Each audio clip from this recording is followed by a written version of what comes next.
आज के इस वीडियो में हम बात करेंगे दीर्घकाल में उद्योग द्वारा मूल्य का निर्धारण के बारे में।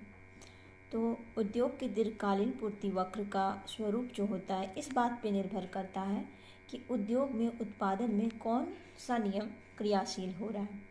तो हमने कल बात की थी उत्पादन के 3 नियम के बारे में। लागत वृद्धि नियम, जिसमें कि सप्लाई वक्र जो था वो ऊपर की ओर उठता हुआ होता था।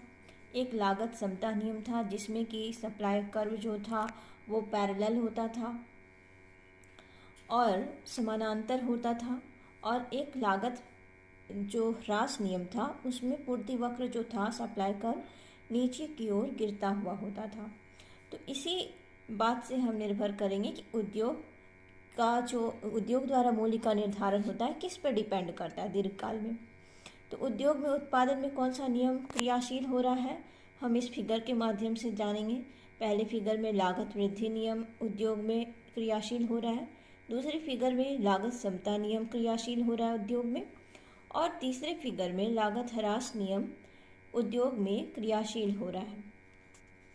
अब हम पॉइंट 1 देख लेंगे कि अति अल्पकालीन मूल्य को बाजार मूल्य कहा जाता है। हमने अति अल्पकालीन मूल्य वाले टॉपिक में ये बताया था कि अति अल्पकालीन मूल्य को ही बाजार मूल्य कहा जाता है।